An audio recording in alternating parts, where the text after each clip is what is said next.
Hola, ¿cómo están a todos? Bonita noche. Pues para mí es un gusto, la verdad, que Paco me haya hecho el honor de presentar, pues con mucho gusto y con mucha honra al doctor Jorge Alberto Álvarez Díaz. Él, pues es médico, es sexólogo clínico, también tiene una maestría en sexualidad y certificado como, disculpen mi inglés, Certified Sexologist por el American Board of Sexology. También ha sido acreditado como especialista en educación sexual y sexología clínica. Es maestro en historia de la ciencia, maestro en biomedicina molecular y doctor en neurociencias. En el campo de la bioética tiene especialidades en bioética fundamental, bioética clínica y ética en la investigación biomédica, además de maestría, doctorado y postdoctorado en bioética. Actualmente, él es profesor de la UAM Xochimilco, miembro del Sistema Nacional de Investigadores Nivel 2 y consejero de la Comisión Nacional de Bioética. También participa activamente en distintos comités hospitalarios y universitarios de bioética. Entre sus conocimientos y reconocimientos, recientemente fue galardonado con el premio Doctor Ignacio Chávez 2025, que lo vimos en fotos, otorgado por el Consejo de Salubridad General. Además, ha recibido premios internacionales como el Premio a la Excelencia en Salud Interamericana en Bioética y el Mark eh, Enrich, disculpen, Prize in Healthcare Ethics Research. Ha dictado más de 300 conferencias en 12 países y tiene una destacada producción académica. La verdad nos quedamos cortos, ha hecho bastantes cosas. Para mí es un gusto, fue mi maestro del doctorado y pues le damos la más cordial bienvenida y agradecemos su presencia con nosotros esta noche. No, pues muchísimas gracias por la extensa y cariñosísima presentación.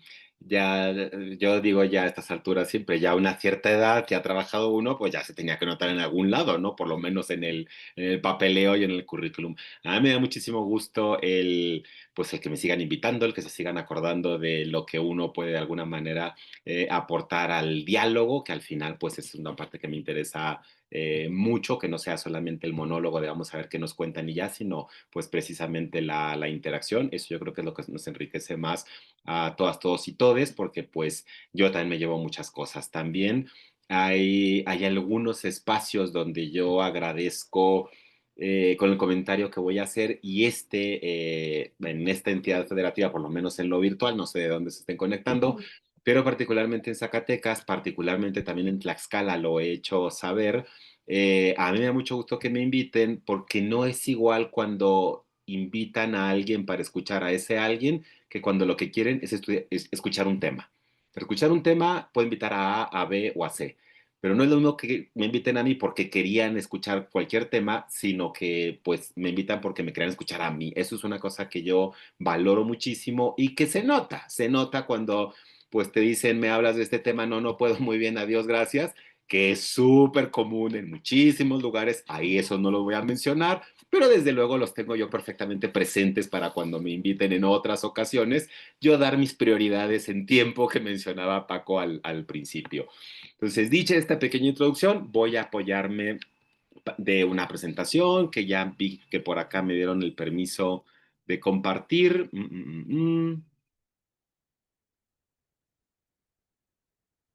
Y pues espero que con estas cuestiones que son muy clásicas del Zoom no se nos meta por ahí mucho ruido de calle. Es hora que empieza a pasar, por lo menos aquí en donde vivo yo, al sur de la Ciudad de México, el de los camotes y uno que otro ruido ahí medio extraño. Entonces vamos a ver si no se nos cuela mucho ruido.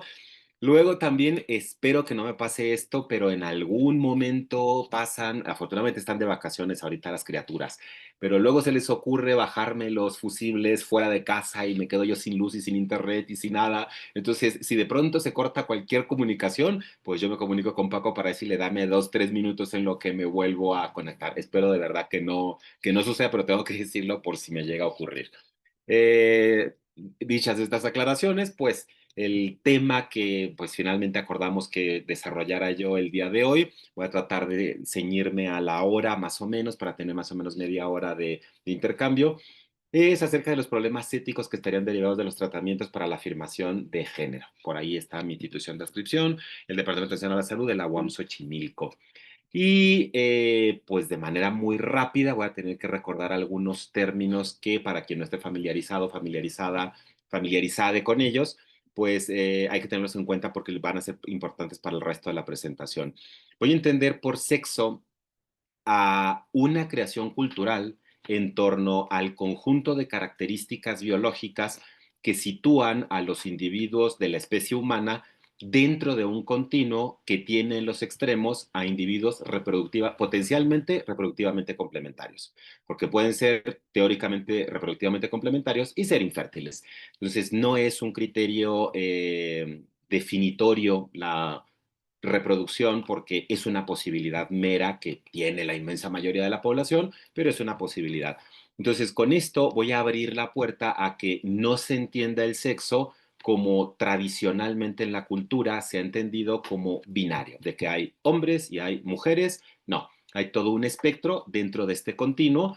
Realmente, si lo viésemos desde el punto de vista pues, de la cientificidad sexual, se dice cada vez más que el sexo es una expresión fenotípica que tiene una expresión bimodal. Es cierto que quienes se identifican como hombres es la mayoría de la población y quienes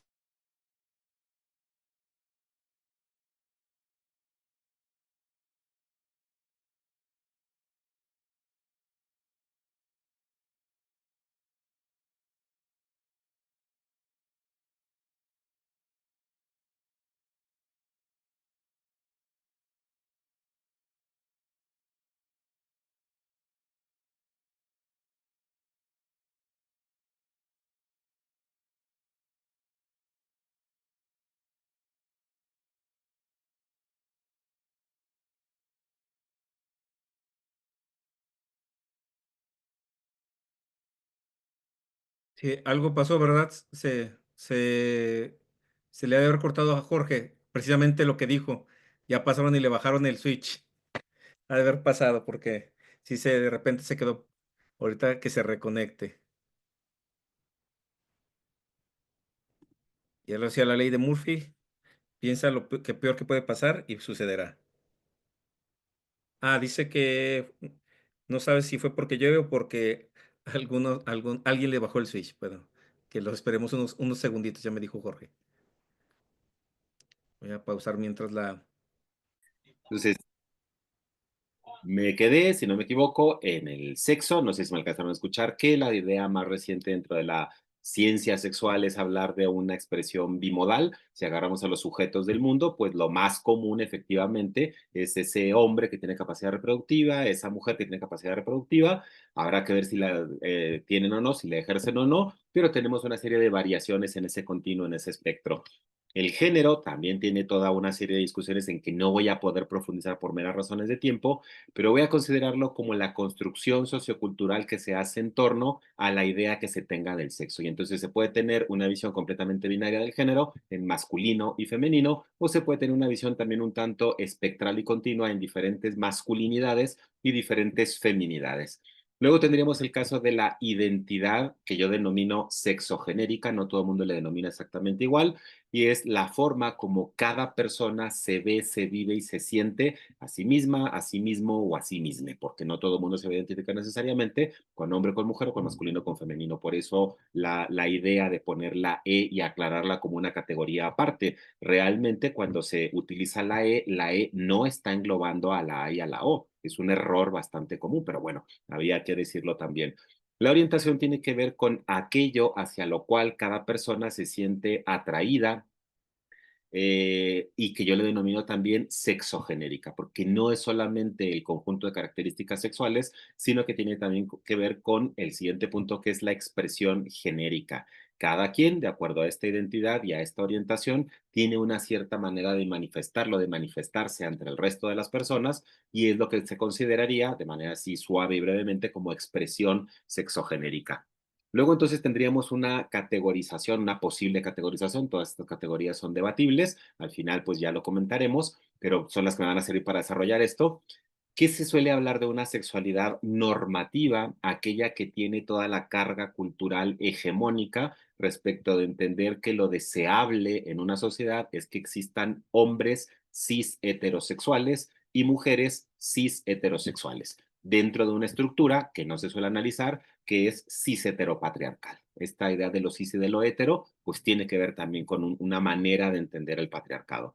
Y todo aquello que se salga de esta visión normativa hegemónica es lo que yo voy a englobar como sexualidades no normativas, sea por identidad sexogenérica, sea por orientación sexogenérica o sea por expresión sexogenérica.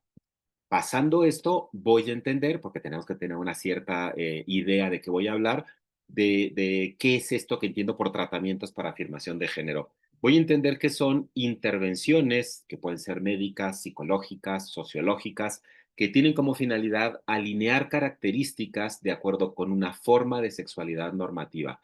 La forma de sexualidad normativa que se escoja, la de una masculinidad o de varias formas de entender la masculinidad, la de una feminidad o la de varias formas de entender la feminidad. Habitualmente se suele hablar de la afirmación para tender hacia la masculinidad hegemónica o para tender hacia la feminidad hegemónica, rasgos hipermasculinos y rasgos hiperfemeninos. Ahora, yo hablo y esto, Gaby es testiga de lo que voy a decir porque he sido demasiado enfático en todos los espacios que he estado. No es correcto etimológicamente y desde muchos puntos de vista filosóficos hablar de dilemas éticos, y yo he sido muy molón con esto, sino que yo por eso hablo de problemas. Dilema viene de un prefijo que es dis, que significa dos, y lema, lo que uno escoge o elige, porque lambano es coger, coger con la mano en griego. Entonces, ante un dilema tenemos dos posibilidades. Y esto, yo no voy a decir que no sea relevante, desde luego es relevante, pero es relevante para la investigación. ¿Está usted a favor o en contra de la eutanasia? ¿Usted está a favor o en contra del aborto? ¿Está usted a favor o en contra de la sedación paliativa? ¿Está usted a favor o en contra de? ¿Es sí o no? Pero en la realidad lo que tenemos son problemas. No tenemos solamente el decir sí o el decir no, sino que tenemos más que un blanco y un negro, un espectro de grises, y problema tiene otra etimología que es bastante mejor, pero valo significa arrojar hacia adelante. El problema está ahí en la realidad y lo que ocurre es que yo me encuentro ante el problema que me está exigiendo una respuesta. Esto tiene una base filosófica, fenomenológica, que no me voy a meter en ello, pero el problema me permite entonces entender que hay diferentes formas de abordar una misma situación que no es solamente sí, no, blanco, negro. Entonces, por eso yo voy a hablar de problemas respecto de estas intervenciones para afirmar el género. Quienes me han escuchado, yo suelo retomar a algunos pensadores, Adela Cortina, Diego Gracia, Alberto Mainetti, para esta distinción de la ética en general.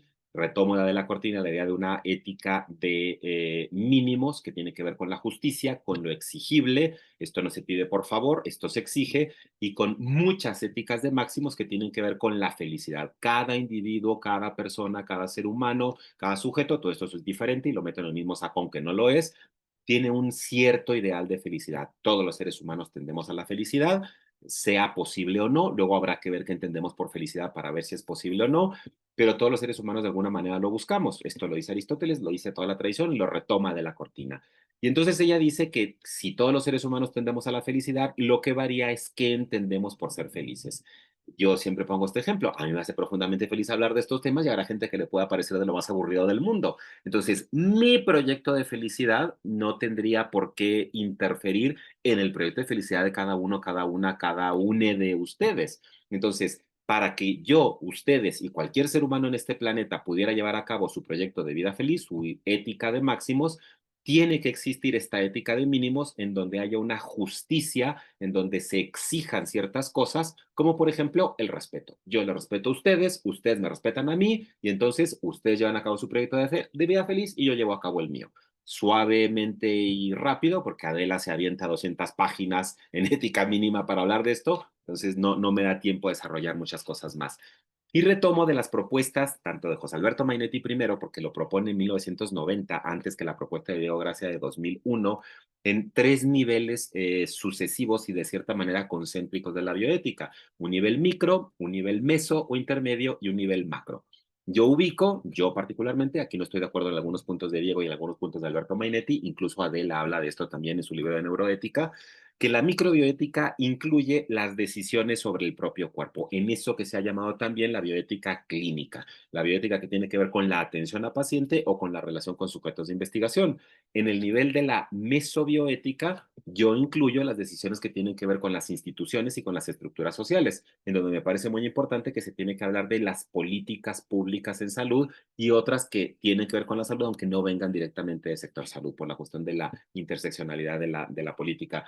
Es un tema que yo suelo decir que es el incómodo, porque el cuestionar por qué se va a designar tal cantidad de presupuesto para tal actividad en el país, pues no le gusta en general a muchos niveles de gobierno que se les pregunte este tipo de cosas. Y si tiene que ver con la vida y con la salud, tiene una implicación bioética. Y en el nivel macro, pues mucha gente suele asociarlo al nivel ecoético, al nivel ecológico. Yo no, yo creo que es una parte de, a mí me parece que todo lo que tiene que ver con la globalidad, con la mundialización, tendría que estar dentro del nivel de lo macrobioético. Entonces, efectivamente, el nivel ecoético es una cosa muy importante, pero hay algunas cuestiones de justicia global que tienen que ver, por ejemplo, con las relaciones entre las naciones, con los sitios, muchos, muy lamentables en este momento y a lo largo de toda nuestra historia, que han estado en guerra por las migraciones, por los desplazamientos forzados, por todo este tipo de situaciones que tienen que ver con un marco global y que no necesariamente son solamente el medio ambiente y los animalitos, que es muy importante, pero no se reduce solamente a ello. Pongo este esquema no para decir que yo de alguna manera retomo estos autores, sino porque yo trabajo con él y porque la forma como voy a abordar los problemas es precisamente dentro de estos niveles. Voy a empezar por unos comentarios que no suelen asociarse como problemáticos, pero que están ahí y son problemas. No voy a abordar en ellos, sino que voy a abordar lo que probablemente algunas de las personas que asisten pues estén pensando que van a ser los problemas que voy a abordar. No sé si conocen a este influencer de redes sociales, a Jefferson Cosío. Jefferson Cosío se sometió a esta cirugía para poder aumentar 10 centímetros de estatura. ¿Por qué? Pues porque la masculinidad hegemónica dice que hay que tener una cierta serie de características para ser más masculino. Es más masculino quien es más alto que quien es más bajo. Es más masculino quien tiene más músculo que quien tiene menos músculo. Es más masculino quien tiene ciertas características. Entonces, esto, aunque no se suele ver como un tratamiento para afirmación de género, lo es. Le está afirmando de alguna manera la masculinidad que siente que tiene o que cree que debe expresar o que vende o que lo que ustedes quieran, porque el hombre ha sido bastante polémico, ha hecho unas barbaridades con su cuerpo y con su entorno que son inenarrables, pero quería hablar específicamente de esta intervención. El famosísimo Elon Musk, pues ponerse pelo es una afirmación de género, porque se ve más masculino con pelo, inyectarse la cara, que desde luego no la tenía angulosa como se le ve del lado derecho, también es un tratamiento para afirmación de género, que no se suele ver así, pero cualquier intervención que afirme esa cierta serie de características para poder encajar a una persona dentro de una cierta visión de una sexualidad normativa, dije yo que lo iba a considerar como un tratamiento de afirmación de género. Estos son tratamientos de afirmación de género. El Botox es un tratamiento de afirmación de género. Los rellenos, el ácido hialurónico, el elance para que se levanten las arrugas y que no metan ahora los fillers, pues todo ese tipo de cosas son intervenciones que lo que hacen es de alguna manera afirmar la masculinidad con ciertas características y la feminidad con otras características, porque sin este tipo de intervenciones, pues de seres humanos seguiríamos siendo como éramos hasta la década de 1950, que no teníamos este tipo de intervenciones con otro tipo de diversidades y no con las hegemonías en donde ve uno ahora a las personas que parece que van con el mismo cirujano, porque como lo que hacen son los mismos procedimientos, pues dejan las caras de la misma forma y es una cosa que tiene que ver con la afirmación de género. Ya el colmo son intervenciones como esta, que esto es un trend que me topa desde hace tiempo en TikTok, entonces déjenme les pongo el videito para que vean el grado de absurdo en estas intervenciones para poder afirmar el género.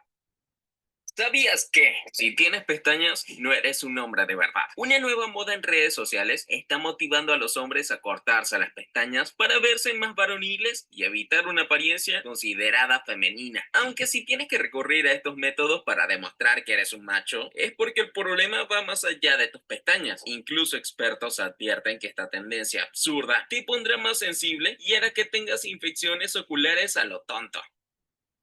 Afortunadamente, me gustó este porque al final lo critica, es decir, este no lo promueve, este está diciendo es que esto en el fondo es una verdadera locura. He encontrado yo algunos pues influencers en TikTok donde dicen, no, no, es que sin pestañas la mirada se te ve más natural, pero que si lo natural es tener pestañas, ¿cómo se las van a quitar por amor de Dios? Entonces, la verdad que hay un montón de cosas que siguen saliendo por ahí. No me voy a meter en este tipo de intervenciones que podrían parecer hasta bobas y graciosas, ¿Sabías que? sino que voy a hablar de las intervenciones que tratan de afirmar el género cuando no hay una concordancia entre el sexo socialmente asignado al nacer y la identidad que tiene la persona cuando se vive con un determinado tipo de sexualidad no normativa.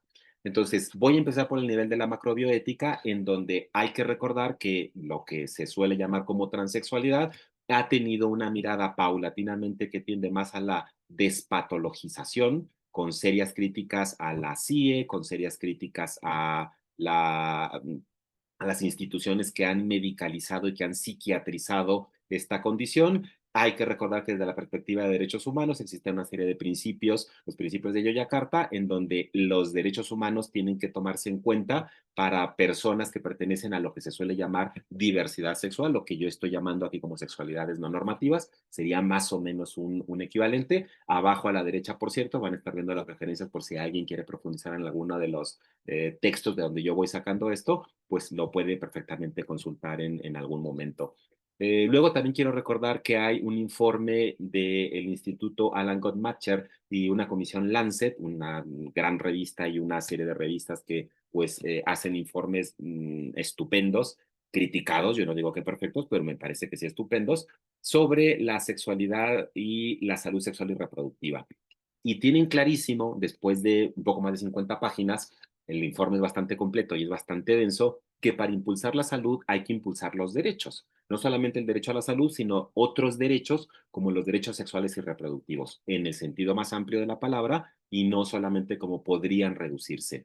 En este documento, que está citado ahí abajo a la derecha de 2018, en la sección 4 habla de las poblaciones que necesitan servicios y habla dentro de estas poblaciones, solamente estoy sacando algunos extractos, que es lo que voy a comentar, a personas con diversas orientaciones sexuales, identidades y expresiones de género y características sexuales.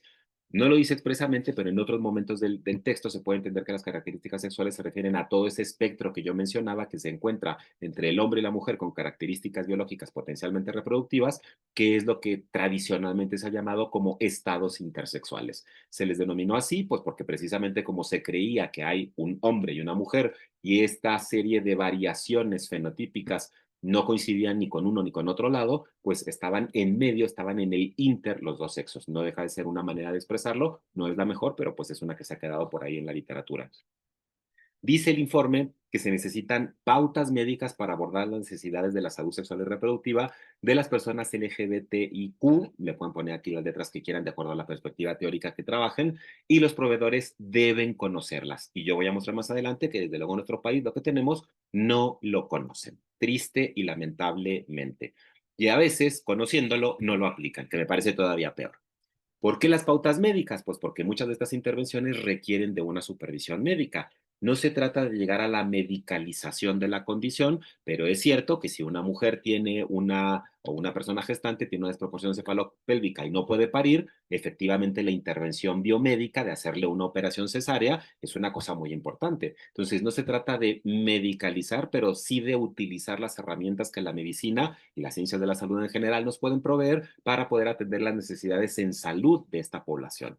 Y dice otro de los puntos de este informe que los profesionales de la salud e investigadores deberían de reconocer, estoy usando aquí la traducción tal cual con el plural, perdón, con el masculino genérico, deben de reconocer el rango de comportamientos e identidades agrupados bajo términos generales como LGBTIQ y minorías sexuales, aunque tienen algunos desafíos en común, los subgrupos individuales pueden tener necesidades de atención médica única y variadas. Desde luego no es igual las necesidades que puede tener una persona travesti que una transgénero o que una transexual, solamente por hablar del espectro trans en la visión más reduccionista. En este otro artículo científico reciente de revisión, se habla de cuáles pueden ser las atenciones que desde el sistema de salud se puedan dar para la afirmación de género. Puede haber una afirmación social, que ya desde ahí vamos mal, porque cuando alguien se identifica con un determinado nombre, en los servicios de salud no le llaman por el nombre con el que se identifica, sino que le llaman en muchos sitios por el que tiene en el INE. Voy a ver más adelante que de acuerdo al protocolo que tenemos en México, eso no es correcto, por mucho que sea el INE, el INE. Entonces, el nombre tiene que ver con la afirmación social, la forma de vestir tiene que ver con la afirmación social, la forma de relacionarse con las demás personas tiene que ver con la afirmación social. Todo eso se puede hacer para afirmar el género. Puede haber otro nivel en donde se manipule de alguna manera desde el punto de vista biomédico el nivel hormonal, donde puede haber una supresión puberal si estamos hablando de infancias y adolescencias. Una cosa que hay es mucha discusión respecto de estos temas, precisamente por la gente, sobre todo que es más homofóbica, más transfóbica, la que no entiende estos temas, porque cuando el niño que está en el kinder de 4 años dice que le gusta a la niña que tiene 4 años, todo el mundo le cree y le hace caso. Pero cuando el niño de 4 años dice que le gusta el niño de 4 años, entonces todo el mundo se escandaliza, precisamente por no entender que la identidad y la orientación sexogenérica la tenemos bastante bien constituida entre los 3 y 4 años, eso dice la literatura científica, y no lo que crean o lo que quieran los padres, tutores, la sociedad o el sistema cis heteropatriarcal, que lo que quiere es aplastar a todas las sexualidades no normativas. Entonces, aunque es discutido y discutible, como lo menciono, existe la posibilidad de la intervención de la supresión puberal. Pueden buscar por ahí en redes sociales o en YouTube a Kim Petras, es una chica trans que afortunadamente por la apertura legal que se tiene en Alemania, pudo conseguir la supresión puberal y entonces pues ha sido afortunadamente muy feliz con esta intervención. Puede haber también tratamientos hormonales, puede haber intervenciones quirúrgicas y pueden existir métodos adicionales de afirmación de género. Y además de todo esto que tiene que ver con propiamente la afirmación de género, también hay que pensar, de acuerdo a la revisión científica, que hay que pensar en la salud trans más allá de la transición médica o quirúrgica, porque además no todo el mundo, no todas las personas trans desean el mismo tipo de intervenciones. Hay gente que solo con la afirmación social es suficiente, que solamente con vestirse, con maquillarse tal vez, con tener una cierta manera de reconocimiento por el nombre, les es suficiente. No todo el mundo quiere hormonas, no todo el mundo quiere cirugías y cuando las quieren, no todo el mundo quiere las mismas. Es otra cosa que también hay que tener claro porque todo el mundo habla desde la fantasía y no, habitualmente y no desde el conocimiento que nos da la literatura científica.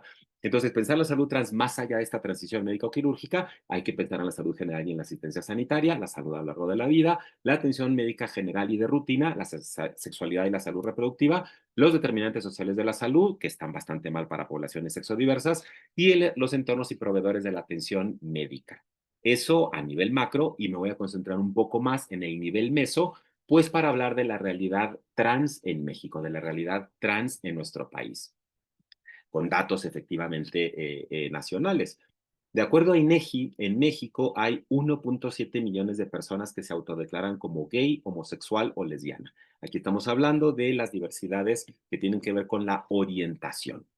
También en México hay 519,000 personas que se autodeclaran con una orientación sexual distinta, bisexual, gay, homosexual o lesbiana, como pansexual, demisexual o asexual, es decir, otras variaciones que no tienen que ver con estas que son pues, como las más hegemónicas, las más comunes, por decirlo de alguna manera.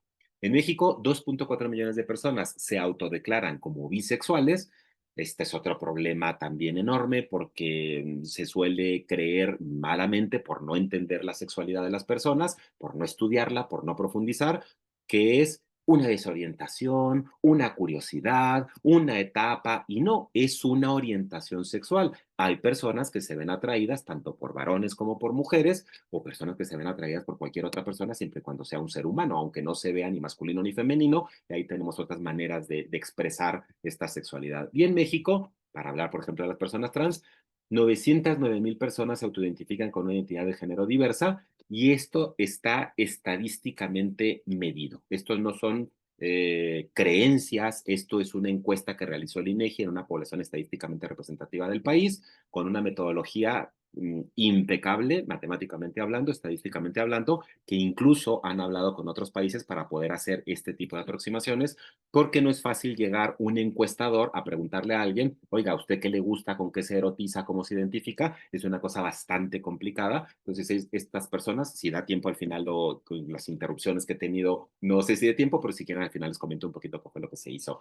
En esta encuesta, que fue de 2021, la encuesta nacional sobre diversidad sexual y de género, pues tiene un periodo de levantamiento en 2022, tiene unidades de observación como viviendas, hogares y personas elegidas de 15 años y más.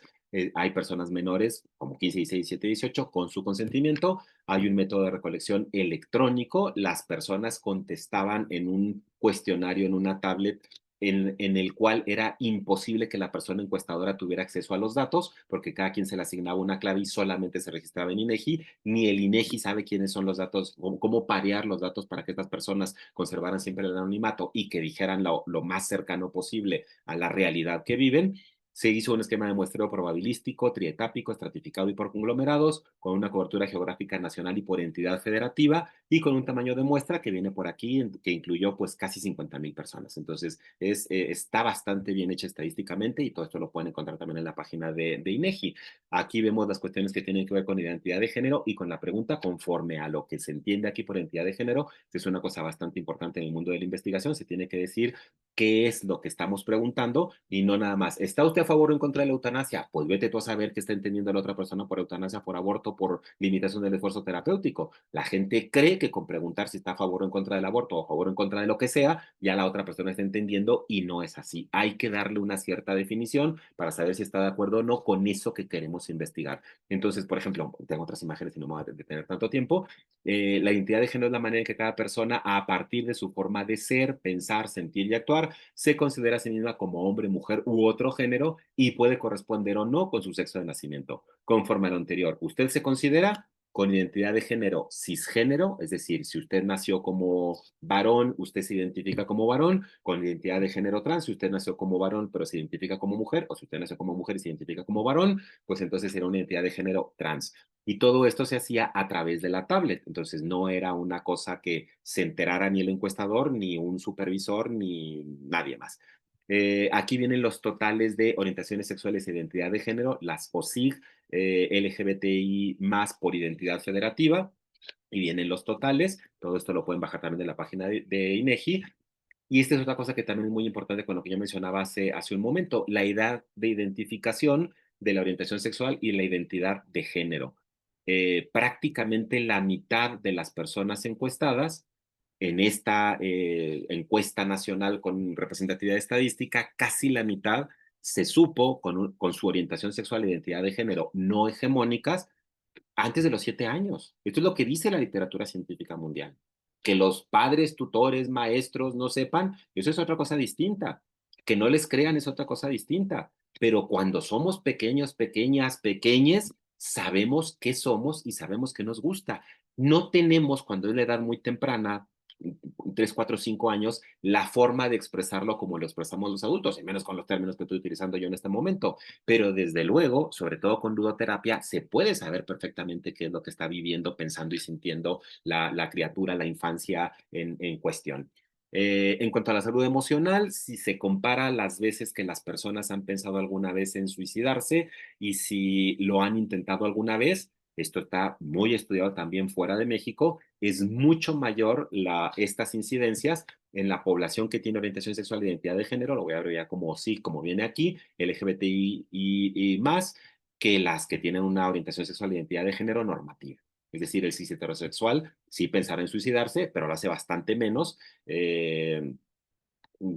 menos de 3 veces menos que la población de diversidad sexual, y el intento pues también es mucho menor en la población que tiene una sexualidad hegemónica. La sexualidad tiene mucho que ver con esta idea de no querer vivir.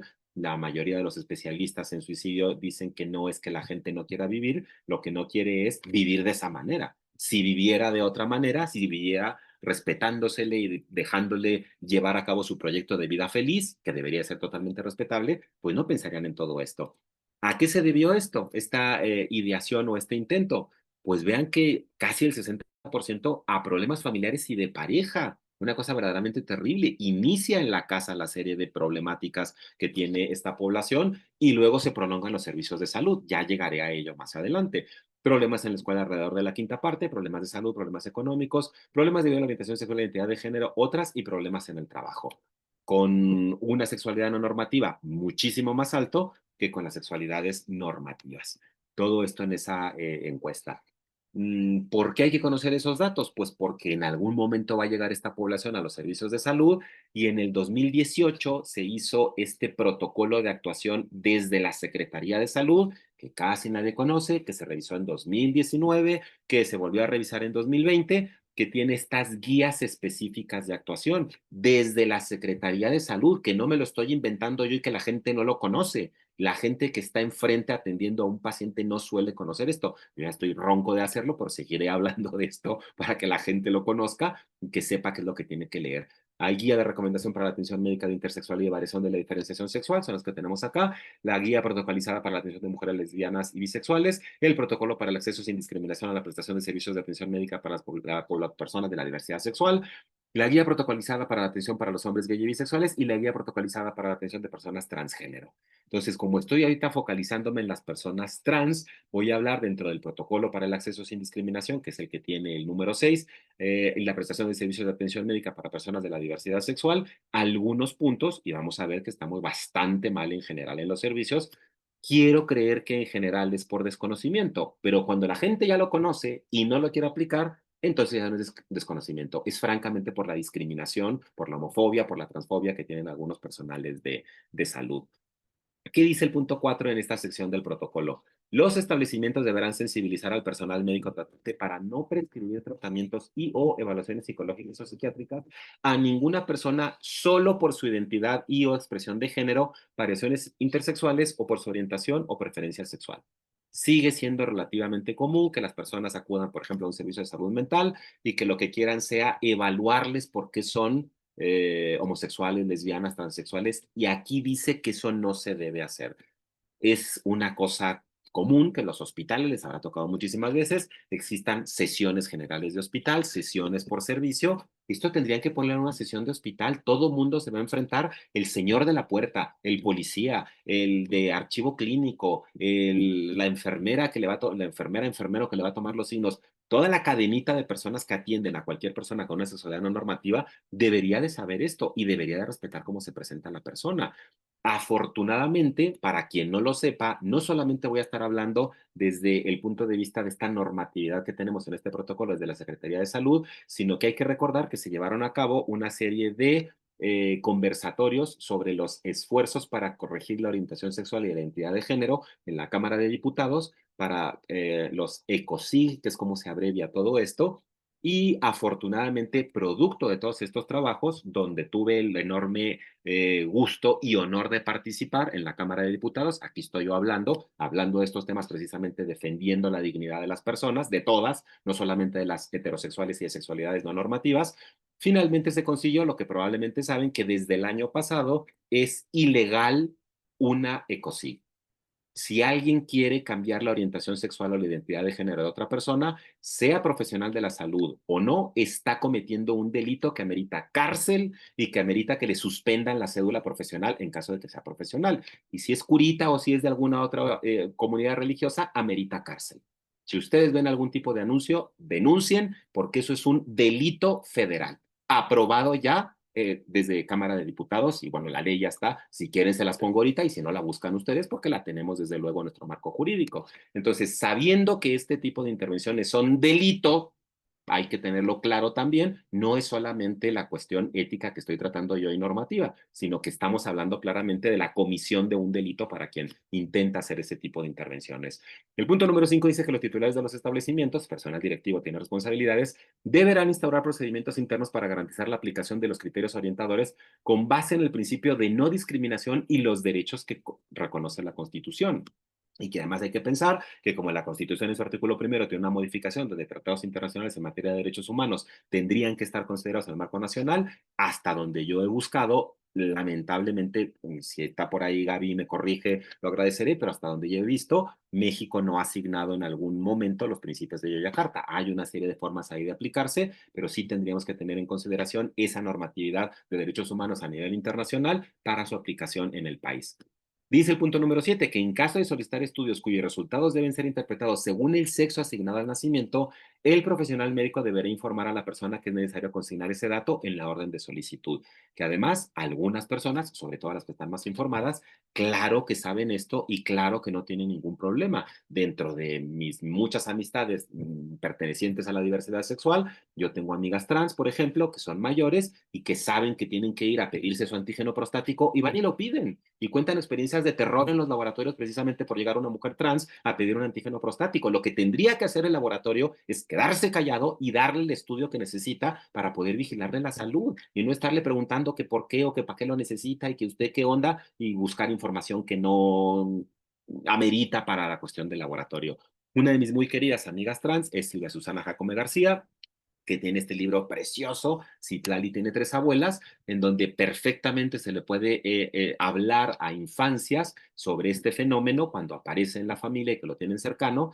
Y cuando ustedes buscan, por ejemplo, reacciones de infancias y adolescencias, sobre todo adolescencias tempranas, entre más contacto social con el cis heteropatriarcado tienen, se empieza a malear la juventud, pero las infancias entienden perfectamente bien esto, que a un hombre le pueda gustar otro hombre, que esta persona se viva, se sienta y se exprese como mujer. Una persona lo entiende perfectamente bien. El problema es, pues ya cuando estamos demasiado imbuidos en una cultura que ha hecho ver este binarismo, el blanco, el negro, el bueno, el malo, pues somos los adultos quienes en realidad metemos la pata mal informando y mal orientando a las criaturas.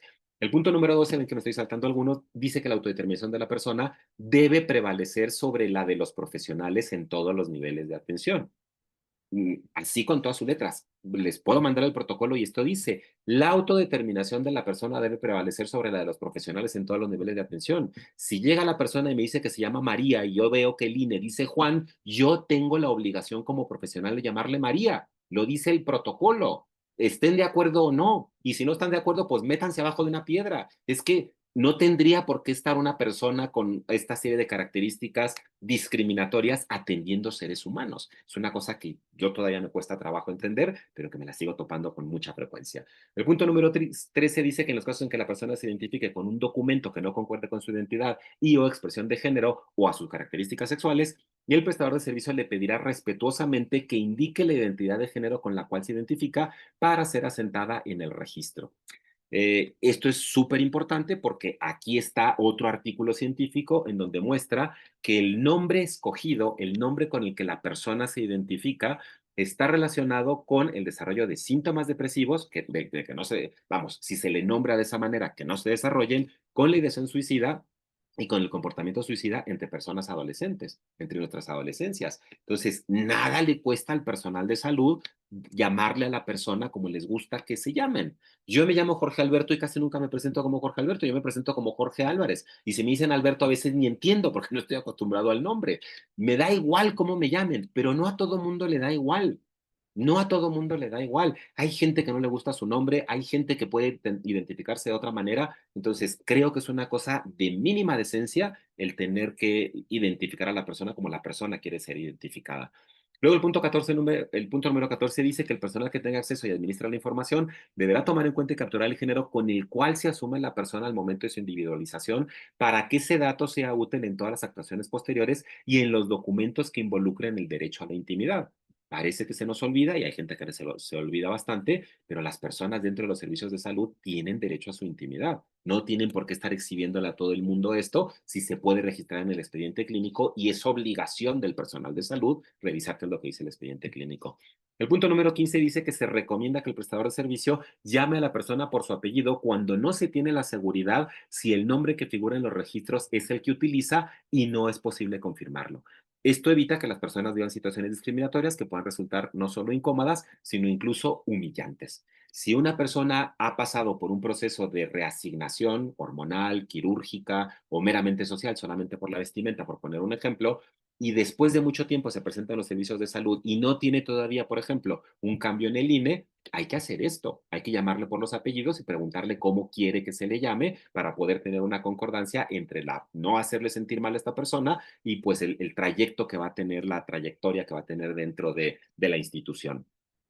Pongo a este gran hospital de este país porque ha tenido actos francamente discriminatorios. Ojalá que hayan llegado a la CNDH, no lo sé, pero aquí me tocó hablar, y por eso lo pongo, de estos temas, precisamente pues de las personas trans y del respeto a sus derechos y bla, bla, bla.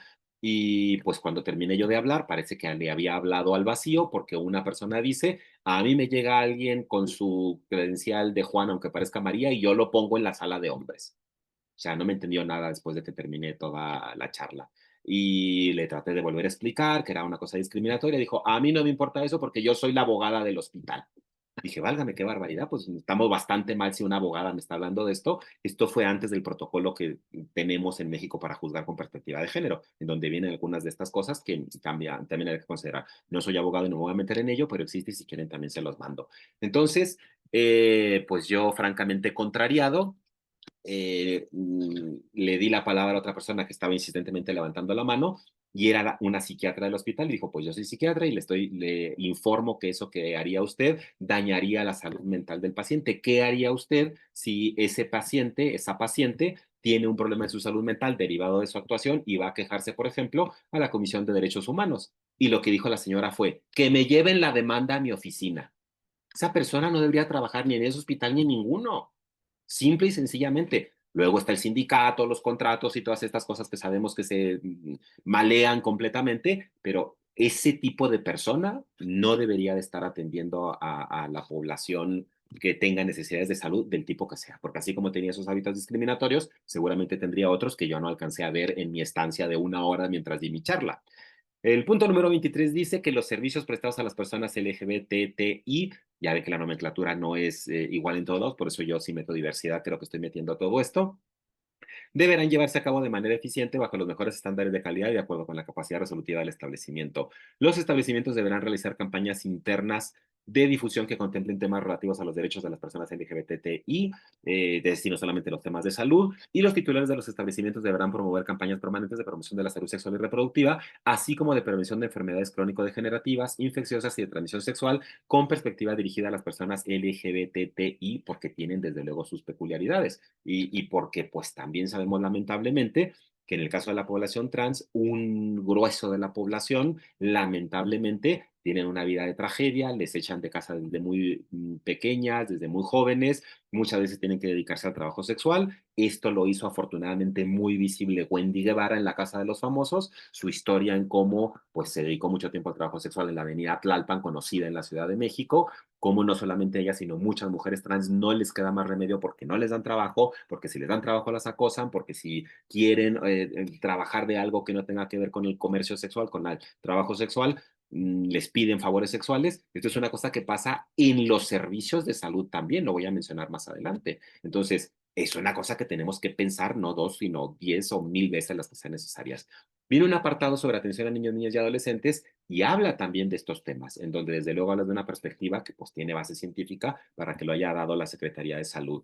De acuerdo a la capacidad resolutiva de los establecimientos, en el caso de las Ay, personas ay, trans, se puede ay, considerar ay, ay, conjuntamente un ay. equipo multidisciplinario, los padres o tutores y las y los menores, el uso de bloqueadores de pubertad con el propósito de postergar el desarrollo de caracteres sexuales secundarios y en su caso dar más tiempo y confirmar la decisión de él o la menor para el inicio de un proceso de hormonización. Paréntesis, finalmente los bloqueadores puberales lo que hacen es eso, es bloquear la pubertad, pero no la inhiben completamente. Si se quita el bloqueador puberal, esto puede progresar después, una vez que se libera del bloqueador puberal. Sigo con el texto. Del punto de vista del personal médico, determinará el periodo ventana en que tiene efecto el tratamiento, el cual regularmente se recomienda antes de la etapa Tanner 2 de la pubertad, que pues en medicina de familia, que en pediatría, que en ciertos campos tiene uno que analizar esto, pues para saber si corresponde o no corresponde. El punto 33 dice, seguimos hablando de infancias, en el caso de los recién nacidos con variación en la diferenciación sexual, eso que yo mencionaba hace rato como estados intersexuales, se debe garantizar su derecho a la personalidad asignando el género para su registro legal, siendo la asesoría de un equipo multidisciplinario quien deberá orientar dicha asignación. Esta condición no deberá estar vinculada a la aceptación de ningún tratamiento o procedimiento quirúrgico. Lo que antes se solía recomendar, antes estoy hablando, antes es el día de hoy, pero en la literatura especializada, estamos hablando de que hasta la década de los 80 por lo menos, la recomendación era muévele quirúrgicamente para adecuarle a niño o niña, para que desde muy pequeño, muy pequeña, pues tenga una determinada expresión fenotípica que coincida con lo que están diciendo los cromosomas y los genes y las hormonas y todo lo demás, que sabemos que no necesariamente eso va a tener algún tipo de repercusión o de relación con la identidad de la persona. Entonces, lo que ahora se recomienda es retrasar lo más que se pueda cualquier modificación definitiva, cualquier modificación quirúrgica, precisamente hasta que la persona pueda expresar de viva voz qué es lo que quiere, qué es lo que le gusta, cómo se identifica, etcétera, etcétera. Las consecuencias de esta designación, las de este equipo, pueden traer algún grado de conflicto con repercusiones a nivel familiar y social, por lo cual el establecimiento deberá proveer de mecanismos de apoyo a la toma de decisiones, como la referencia a grupos de pares y la asesoría del Comité Hospitalario de Bioética, entre otras acciones. Ya hemos tenido experiencias tristes, lamentables, desastrosas de comités hospitalarios de bioética que han dicho lo que no les toca, lo que no les corresponde, por ejemplo, en materia de interrupción del embarazo, en donde personas que tenían derecho a interrumpir su embarazo, el comité hospitalario les bloqueó ese derecho y terminaron en la Suprema Corte sancionando al hospital.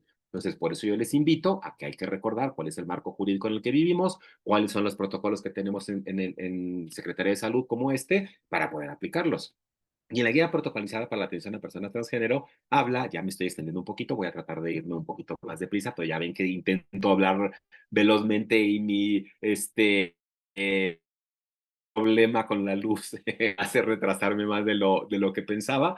Los establecimientos, de acuerdo con su capacidad resolutiva, siempre aclaran esto porque recuerdan los niveles de atención que tenemos en el país y porque no es lo mismo estar en la Ciudad de México que estar en un pueblecito en la Sierra de Puebla. Definitivamente no es lo mismo. Deberán promover el acceso a tratamiento hormonal y servicios de salud mental a las personas trans que así lo soliciten. No se trata de estar interviniendo en algo que a lo mejor la persona no quiere. Si la persona quiere, pues habría que hacer caso de su solicitud. Sí habría que buscar la manera de informarle sin que se vea esto como una presión a que porque tenga un tipo de identidad o de orientación sexual o de expresión sexogenérica, tenga que tomar algún tipo de tratamiento. En los servicios especializados en materia de la reproducción asistida, que esto es otro mundo porque además la mayoría de ellos son privados en el país, los procedimientos se llevarán a cabo en apego a las buenas prácticas que no tengan un enfoque centrado exclusivamente en diagnósticos de infertilidad, que no promuevan la utilización compulsiva de hormonas ni la realización de estudios invasivos y que incorporan a las personas trans para garantizar el acceso a las mejores técnicas de reproducción asistida. Es importante en estos servicios involucrar a la pareja como acompañantes del proceso de atención a la persona. Y aquí, repito, como la mayoría son privados, tenemos pues extremos y una cadena de grises.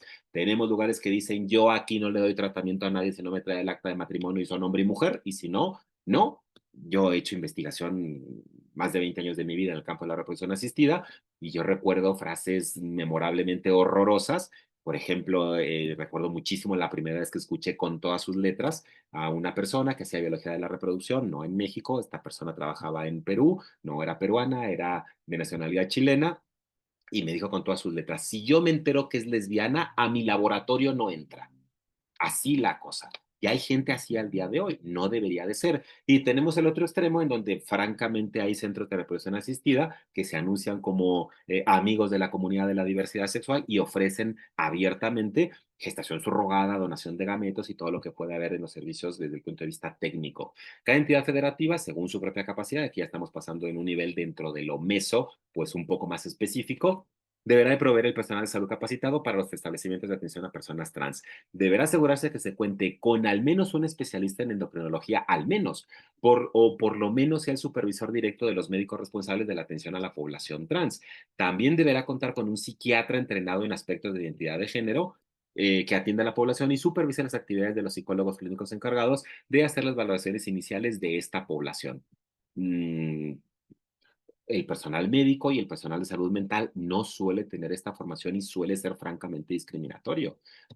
Tengo la experiencia, si quieren se las mando, les pongo por ahí la liga de una tesis de doctorado en UAM Xochimilco, en donde la hizo una psicóloga, la hizo precisamente entrevistando a psicólogos, psicólogas que entrevistaban a las parejas o a las personas solteras de la diversidad sexual que buscan adoptar a una infancia. Y lo que se encontró fue de terror. O sea, lo mismo la persona que decía, yo de verlas les digo que no las voy a entrevistar, que jamás van a aceptar conmigo esa solicitud. Es decir, si ya el personal de psicología que evalúa en el DIF, esto ya tiene algunos añitos, este tipo de situaciones, pues, ¿qué podemos esperar más adelante en otros ambientes? Es una cosa que es terrible. Este protocolo tiene esta serie de cuadros que ya no me da tiempo de mencionar, un cuadro de estudios de laboratorio que se tiene que ofrecer a la población trans, recomendaciones de hormonización para mujeres trans, para hombres trans, se piensa mucho en las mujeres trans, he hecho yo un cierto énfasis en las mujeres trans porque hay mayor literatura, pero también tenemos que pensar en chicos trans, en la enorme ventaja que le da a un chico trans el tener, por ejemplo, la mastectomía, es una cosa que es inenarrable la vivencia que tienen en el momento de ver el pecho como lo quieren tener y no como lo tienen por el desarrollo puberal, por no haber tenido el acceso a inhibidores puberales. Aquí hay fármacos hormonales en la clínica transgénero, es la recomendación que tiene Clínica Condesa, que es la que tiene más experiencia en México. Acá está en la guía, pues existía todavía el CAUCES, los criterios que se tienen para personas trans de acuerdo a los códigos que existían, árboles de decisión para poder tener algún tipo de información con las personas trans. Y también hay mucha gente que como no estudia y no científica de esto, empieza a sacar el caso anecdótico raro que casi no existe. Pero ¿qué tal que operan a una persona y luego se arrepiente? Sí, claro que las hay, como al que le abren el abdomen porque era una apendicitis y la apéndice estaba roja de vergüenza, y así como mete la pata el profesional de la salud en un lado, la puede meter en otro lado. O sea, que no es exclusivo de las personas que acuden a este tipo de intervenciones. Este es un metaanálisis que involucra a 27 estudios en donde se revisan 7.928 pacientes trans que se sometieron a cualquier tipo de una cirugía de asignación de género, Gender Assignment Surgery, que es la abreviatura en inglés. La prevalencia combinada de arrepentimiento después de haber pasado por el procedimiento quirúrgico fue del 1%, el 1%. Casi nadie se arrepiente de esto. El 33% de ese 1% se sometió a procedimientos transmasculinos y el 67% de ese 1% a procedimientos transfemeninos. Es ínfimo, es muy poco lo que ocurre. ¿Qué es lo que tendría que hacerse? Pues efectivamente tener un protocolo lo suficientemente bien consolidado para poder tener bien identificadas a las personas que son mayormente las que mejor van a recibir este tipo de tratamiento, y aún así se puede equivocar el profesional de la salud y aún así puede haber variaciones en la propia persona. Se suele pensar que la identidad, la orientación, la expresión son una cosa cuasi fija, como una foto, y no, puede haber pequeñas o grandes variaciones, y entonces ya habría que ver pues qué intervención se tendría que hacer específicamente en cada persona. Y a nivel microbioética, a nivel de la relación clínica, de la relación entre profesionales de salud y usuarios de los servicios de salud, pues quiero presentarles algunos datos sacados de la ENDOSIG, la encuesta sobre discriminación por motivos de orientación sexual y de género de 2018. Esta es previa a la de 2021. La de 2021 sí tiene representatividad estadística, esta no tiene representatividad estadística, pero es importante ver los resultados porque son personas que en ese momento, por esta metodología cualitativa que conocerán muchos de ustedes, de bola de nieve, pues le hablaban a otras personas para que contestaran el instrumento. Entonces, tiene esa limitación y hay que decirlo desde este momento. En la experiencia de la adolescencia, esta gráfica habla del porcentaje de la población encuestada que identificó su orientación sexual o su identidad de género en edades tempranas por experiencias vividas durante la adolescencia según el ámbito. Y tuvo que esconder su orientación sexual o su identidad de género, la mayor parte, el 92%, con su familia, porque ya habían vivido alguna experiencia verbal o alguna experiencia discriminatoria con otra persona en la tele, en alguna cosa en donde decían, pero fíjate qué barbaridad, qué horrible, qué asco. Entonces, claro, lo que querían estas personas es que su propia familia no les rechazara, o porque francamente la familia había identificado algún comportamiento que identificaba como no normativo y que les había dicho directamente, tú no me vayas a salir de esta manera porque entonces te vas de mi casa. O sea, que es una cosa lamentablemente bastante más común de lo que uno se puede imaginar. La prevalencia de la discriminación percibida en la Endosic dice que el porcentaje de la población encuestada que percibió haber sido discriminada en los últimos 12 meses, es decir, de 2017 a 2018, por su orientación sexual o identidad de género, personas con sexualidad no normativa, fundamentalmente personas trans, hombres y mujeres, aquí en primero, segundo y tercer lugar, son la mayoría. Se discrimina bastante más a las personas trans que a homosexuales, lesbianas, bisexuales, etcétera, etcétera. La discriminación por identidad sexogenérica es mucho mayor que la discriminación por orientación sexual. Es casi un 30% la diferencia entre uno y otro. En cuanto a la negación de derechos, el porcentaje de la población encuestada a la que se negó injustificadamente al menos un derecho en el último año por su OSIG, pues fundamentalmente vienen en primero y en segundo lugar mujeres y hombres trans. El patrón se sigue repitiendo prácticamente a lo largo de toda la encuesta. Prácticas discriminatorias en los servicios de salud. Las personas con identidad de género no normativa reportan una mayor frecuencia de sufrir situaciones de discriminación durante la atención médica. ¿Qué porcentaje de la población tuvo alguna experiencia de discriminación durante el proceso de atención? Pues prácticamente la cuarta parte de mujeres y de hombres trans han tenido alguna experiencia de estas negativas. ¿Y qué ha ocurrido en estas situaciones de atención médica? Vean del lado izquierdo, hicieron sentirlo incómodo, tuvo que ocultar su orientación e identidad de género, no dieron el servicio de tratamiento adecuado, malos tratos o humillaciones, minimizando el procedimiento, sugiriendo curar la condición. Otro, que les hayan impedido donar sangre, que como cualquiera que se haya leído la norma, esto no tendría por qué ser un impedimento para donar sangre. Yo soy promotor de muchas cosas con mis estudiantes, tuve una alumna que, bueno, fue a donar sangre, donación altruista, fue a un gran hospital del ISSSTE aquí en la Ciudad de México y le dijeron, tú no puedes donar porque eres lesbiana y ustedes son muy promiscuas. Y se lo acaban de decir hace 3 meses, o sea que esto no estoy hablando del siglo pasado. Es una cosa de terror lo que ocurre en algunos lugares, precisamente por estas cuestiones discriminatorias.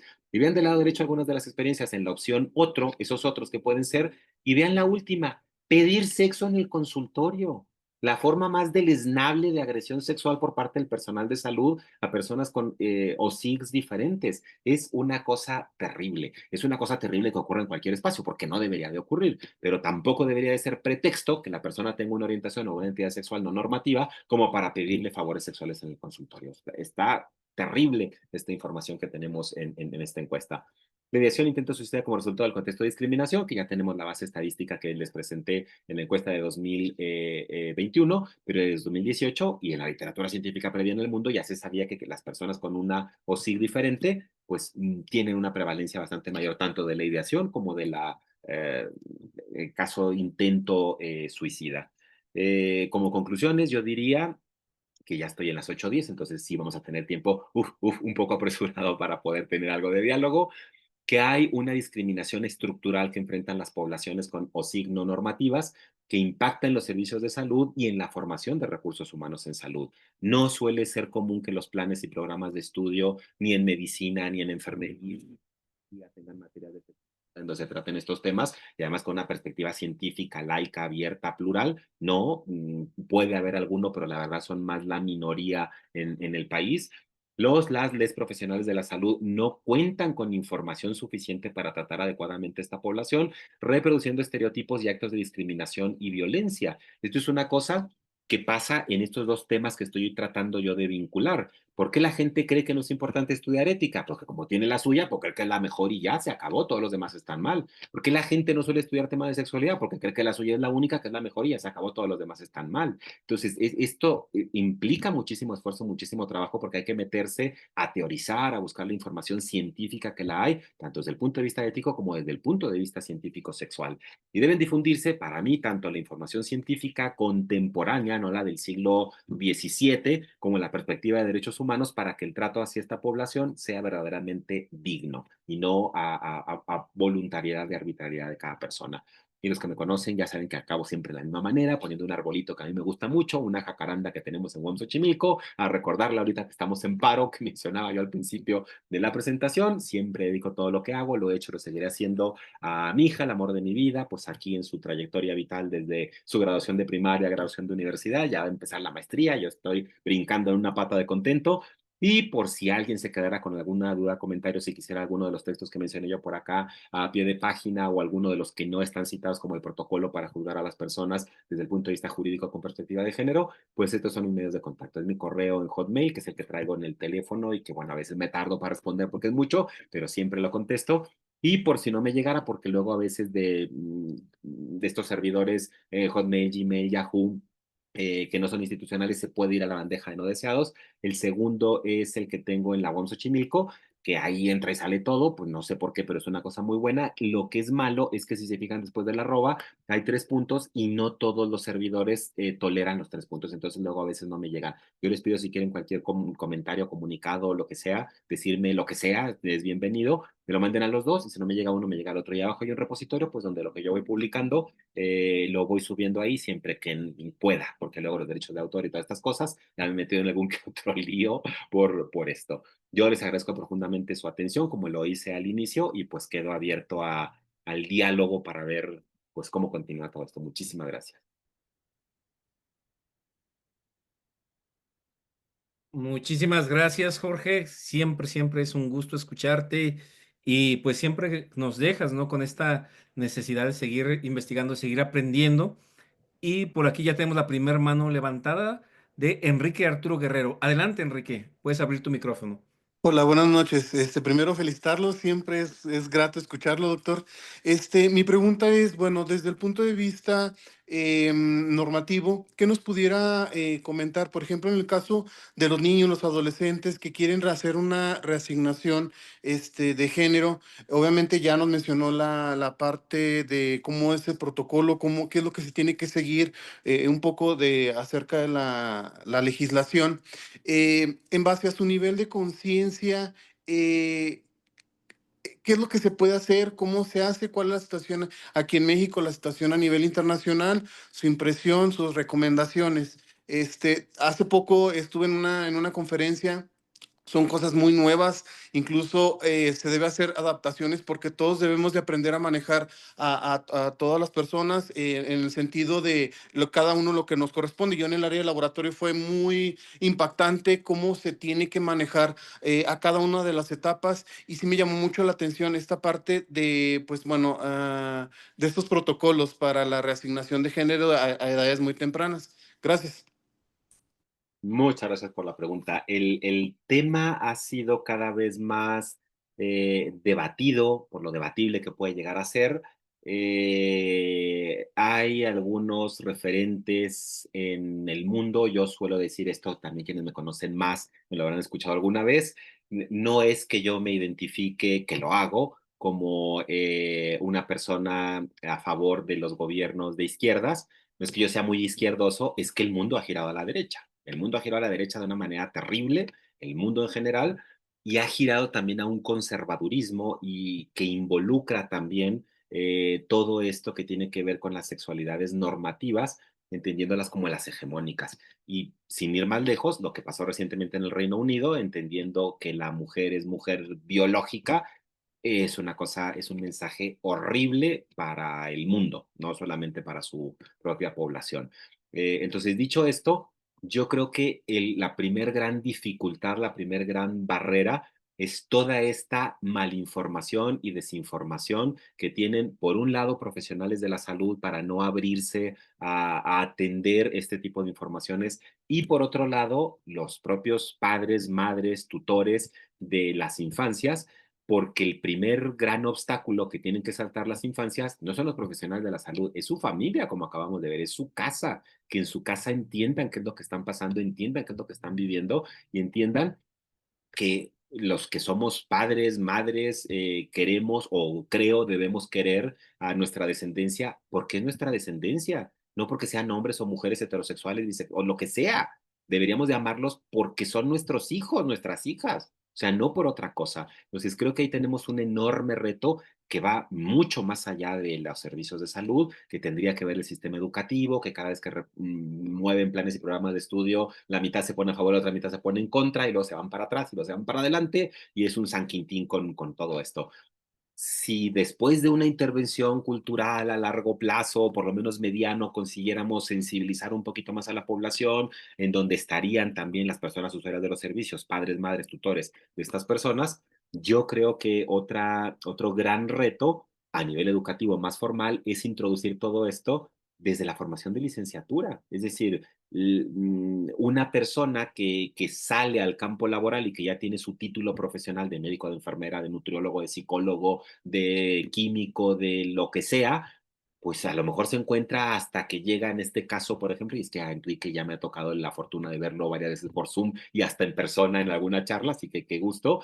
A lo mejor hasta que llega al laboratorio y decir, bueno, ¿y cómo le llamo si el INE dice una cosa y trae otro nombre? O el caso de mi amiga, ¿cómo le voy a sacar el antígeno prostático a la señora esta? Yo creo que ya se le fue la onda. La primera vez que fue a sacárselo le dijeron eso a mi amiga, no, no señora, usted está mal, este estudio no es para usted, que sí, que hágame lo que yo sé, lo que le estoy pidiendo. Entonces, no tendrían por qué poner en cuestión lo que está solicitando, en este caso, el paciente, la paciente. Entonces, tenemos estas problemáticas con personas adultas y con las personas menores, pues esto se vuelve una bola inmensa que creo que por eso particularmente el único sitio en el protocolo donde se mencionan, a menos que me equivoque, me corrija Gaby Pineda, pero creo que es así. El único sitio donde se mencionan los comités hospitalarios de bioética precisamente es en esta parte de infancias y adolescencias. Me imagino que es por lo problemático que puede ser de alguna manera armonizar las expresiones que puedan tener las infancias, los deseos que puedan tener las personas que ejerzan la patria potestad, los tutores. Estamos hablando también de que pensamos en papá, mamá, tutor, y si nos toca una persona institucionalizada, luego ahí a ver qué tendría que hacer a nivel gobierno el representante de esta persona menor, a dónde llevarla, cómo dar el seguimiento. Entonces creo que hay muchos retos a muchos niveles antes de pensar en tener una aplicación más real de los protocolos. El protocolo me parece que desde luego que es mejorable, creo que tiene muchas cosas buenas, pero ante el desconocimiento y ante la poca información y ante la malinformación que tienen muchas personas dentro y fuera de los sistemas de salud, pues creo que el reto previo a que este protocolo se socialice y se ejerza es el educativo, es que comprendan estos fenómenos. No sé si dejé peor la duda. Respecto al nivel de la conciencia para la toma de decisiones en estos niños y adolescentes, ¿hasta dónde se les puede apoyar? Porque sabemos que son menores de edad y que, pues bueno, las decisiones pues van casi casi tomadas por los papás, pero ¿qué se puede hacer para apoyarlos? Pues esta es la pregunta eterna en cuanto al asentimiento informado. Y yo me he topado con muchísima gente. ¿Qué es lo que nos gusta a todos los seres humanos? Pues lo más fácil. Tiene INE, le pido su consentimiento, se acabó.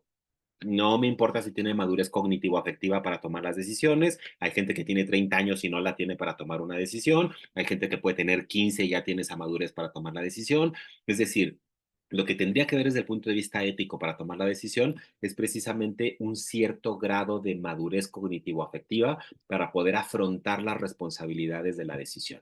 Esa tendría que ser la base, no la raya que ponemos legal, pero es que tenemos una serie de vínculos normativos, la normatividad jurídica con la normatividad ética, que hacen que cuando se nos ponen feas las cosas a nivel ético, pues vamos al clavo ardiendo de lo jurídico. Entonces yo me agarro de aquí aunque me queme. Y es cierto, porque efectivamente el consentimiento legalmente lo tienen que dar padres, los dos, padre, madre, o tutores legales, si no está alguno de los dos, pues que quien ejerce la tutoría legal, y habría que contar con el asentimiento de la persona menor. Está claro que si la persona menor está deseando algún tipo de intervención para que no cambie su cuerpo como espera que cambie de acuerdo a la información que tiene, esa parte ya la tenemos zanjada. Por eso creo que el problema no es el asentimiento, sino el consentimiento. Que los padres acepten que hay intervenciones que se pueden dar y que lo ideal es que entre más temprano se hagan, mejor por el tipo de desarrollo corporal que puede tener la persona. Yo esto lo vengo diciendo desde hace muchísimo tiempo y yo recuerdo hasta anécdotas, no sé si esta me la hayan escuchado en alguna ocasión, a lo mejor mis amigos, amigas de Zacatecas ya, porque hemos hablado muchas veces, pero yo cuento que, bueno, cuando mi niña estaba muy chiquita y que porque yo la he criado, entonces me la llevaba a la universidad, todo el mundo la conocía, todo el mundo la ha conocido, ahora por redes sociales la siguen conociendo, pero en la universidad pues entraba conmigo muchas veces a clase y en algún momento estaba yo hablando de esto en una clase era de ética profesional así se llamaba el curso, y me pregunta una chica alumna mía muy indignada, pero ¿cómo es capaz de decir eso? Imagínese que Aurora le dice que quiere ser Raúl, y mi hija estaba chiquita en ese momento, y yo le contesté, pues ojalá que me lo diga antes de la pubertad para poder darle un bloqueador puberal. Bueno, la chica se salió indignada del aula, ahora es mi amiga en Facebook, afortunadamente ha cambiado a lo largo del tiempo, pero es tremendo ver esto. Y algo que me preocupa para las infancias y para los futuros tutores de estas infancias que cada vez vienen llegando al mundo, pues es que hay un fenómeno terrible de conservadurismo en la juventud. O sea, parece que en lugar de avanzar estamos yendo hacia atrás. Parece que la promoción de la libertad de las personas y de su expresión sexogenérica que se había venido ganando pues desde 70 de alguna manera consolidándose en 80 con todos los problemas de la pandemia de VIH que frenó un poco todo esto, ahora vamos para atrás, ahora hay un montón de gente, ahora he mencionado mucho TikTok porque yo no soy de TikTok, pero es que tengo que verlo por necesidad para ver qué circula por ahí porque es la información que tienen sobre todo las personas más jóvenes. Hay mucha gente en TikTok promoviendo que la mujer pues en su libertad puede escoger ser buena esposa y buena madre y dedicarse a su vida y de sus hijos en su casa y al marido, y que esa es una opción muy buena y muy buena, que yo no digo que no, lo estoy un poco ridiculizando, pero es que muchas cosas que se han ganado para que la mujer que quiera escoger eso porque lo escoja y no porque el cis heteropatriarcado la aplaste a que vaya en ese camino, pues habrá que ver también qué tanta libertad tienen las mujeres para escogerlo con todas las estructuras sociales en contra, siempre esto el grado de autonomía que tenemos todos los seres humanos, el grado de autonomía que se le permite estructuralmente a las mujeres, la autonomía relacional, una serie de consideraciones, parece que vamos para atrás. Entonces, a mí lo que me preocupa a futuro es esto, no tanto el asentimiento, no tanto, ¿y a qué edad le puedo preguntar? Pues si a los 3 años está diciendo que nació Juanito y se siente María, empiecen a poner vestidito, empiecen a hacer otras cosas para que se sienta bien, dejarle el pelo largo, qué sé yo, o a que juegue fútbol, porque es que tenemos esta idea estereotipada del extremo de la hipermasculinización, la hiperfeminización, y a lo mejor quiere ser una niña futbolista. Hay N cantidad de opciones. Lo que pasa es que, pues, habitualmente no le damos el oído a infancias porque, ay, no, está chiquito, está chiquita, no sabe, está confundido, desconoce y no, no. Una vez que tienen la capacidad de expresarlo, hay que prestarle atención y ver de qué manera pueden expresar más eso que ya están sintiendo, pues para poder apoyarles, no para ir en contra de sus deseos. Un último comentario. Tristemente, creo que México es discriminatorio. No es que en algunos lugares, en todos, en lugar que voltemos, lugar donde hay discriminación, y obviamente se exacerba más en estas poblaciones, ¿verdad? Tristemente, ¿por qué? Por la ignorancia, o sea, tenemos la obligación de capacitarnos. Por ejemplo, a mí recientemente, a través de esta plática que le comento, me decían, pero es que eso no lo vamos a ver. Yo trabajo en el Centro Estatal de Cancerología de Durango. Evidentemente nos va a llegar tarde que temprano una mujer trans con cáncer de próstata y mil cosas más. O sea, todos deberíamos de tener, así como tenemos mil capacitaciones para mil cosas, deberían de enseñarnos cómo debemos de hacer nuestro trabajo. Y por último, o sea, estos son estereotipos tontos. O sea, deberíamos de repensar las cosas y realmente querernos como humanos. Gracias.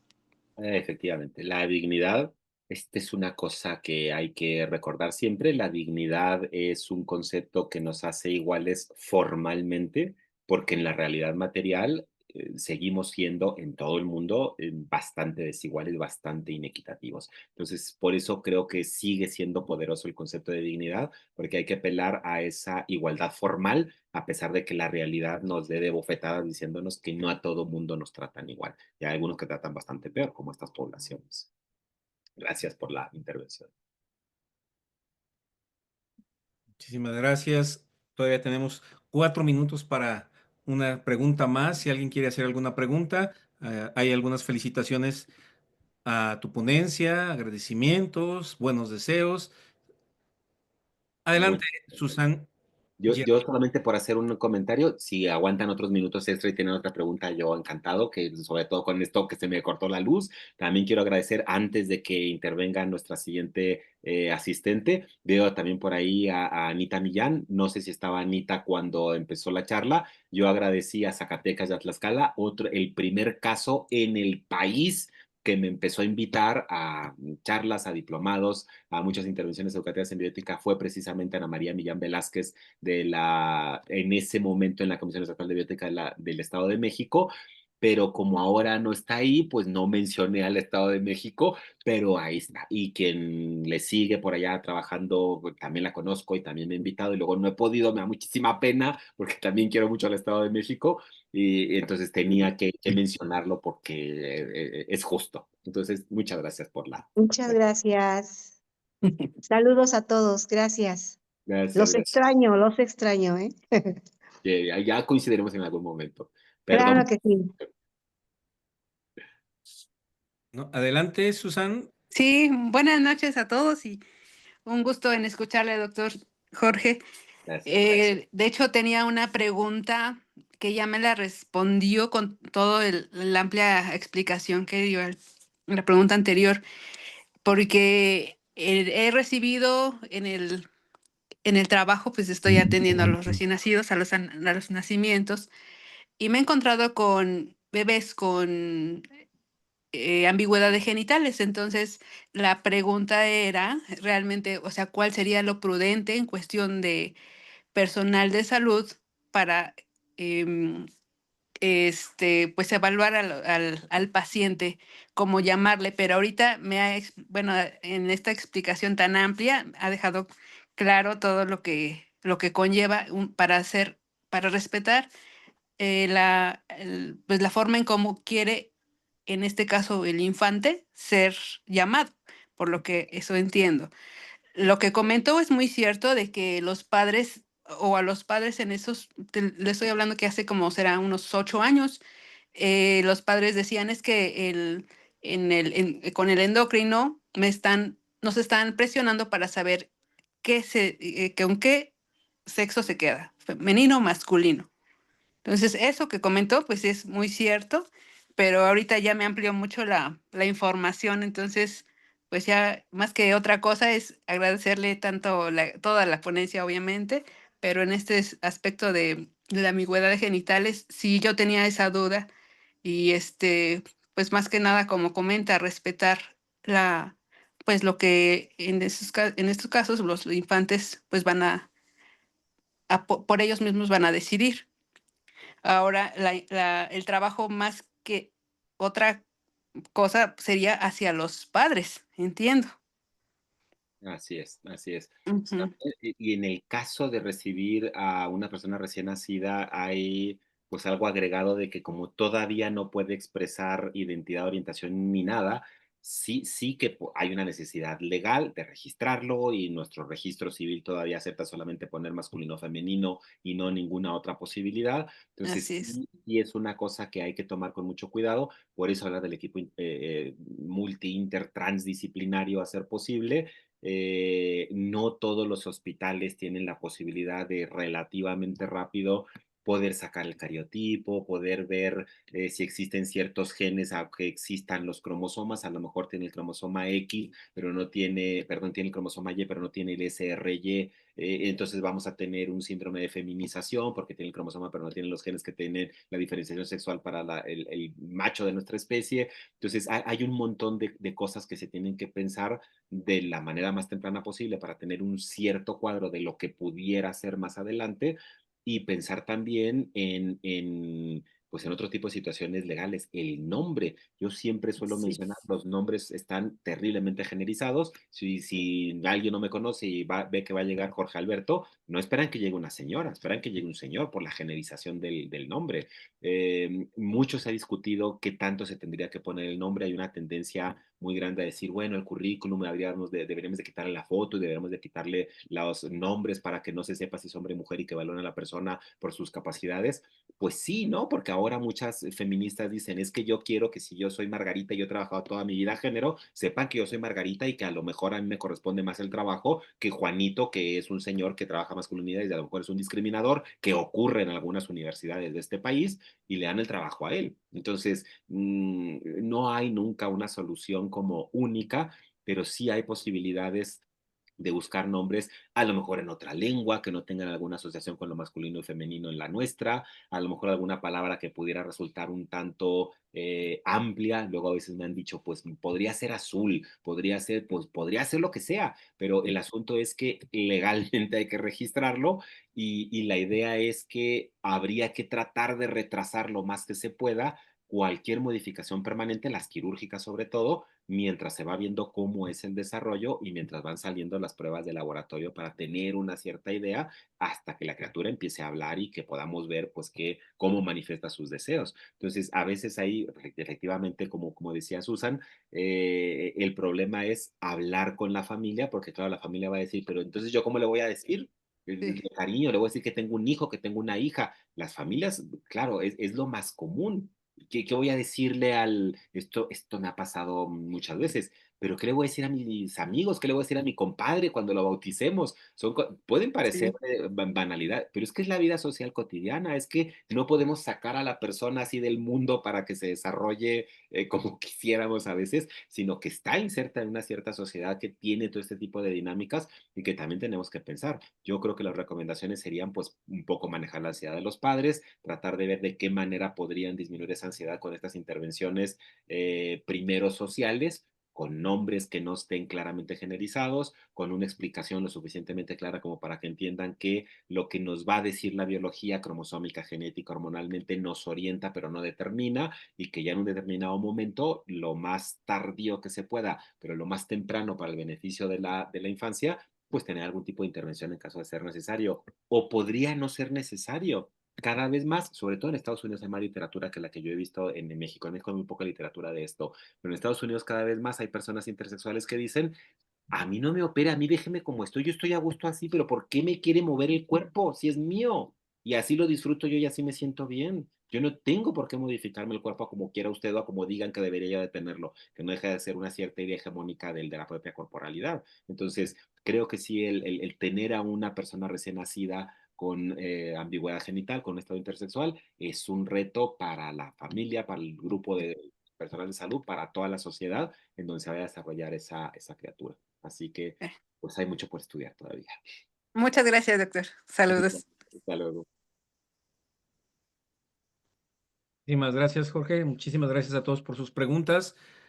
Déjame ver si hay más por acá. Saludos, saludos desde allá Nayarit, Yucatán, Michoacán. Gracias por seguir esta charla, gracias por sus participaciones y voy a permitirme presentar la constancia, no sin antes invitarlos a nuestra cuarta charla, que que va a ser el próximo 23 de mayo, como les decía, una vez que nos confirmen el ponente, que nos confirme el ponente que puede participar en ella, pues ya les estaremos dando el tema de la próxima charla.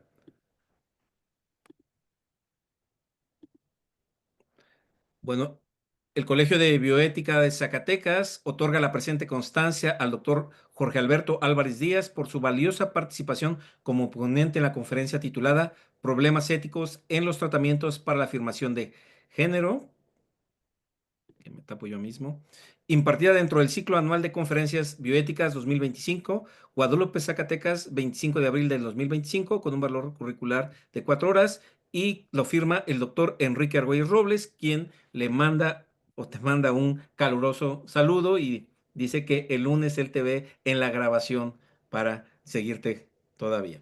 Un Muchísimas abrazo, gracias, un Jorge. abrazo. Sí, sí. Por muchas cosas me gusta ir a Zacatecas, por saludarles, por el buen trato, por ver al doctor Argüelles, por ver museos, por varias cosas que ya me conocen mis debilidades. Entonces, un gustazo y pues mis saludos, un abrazote también para el doctor Argüelles, toda una institución en el país, no solamente a nivel local.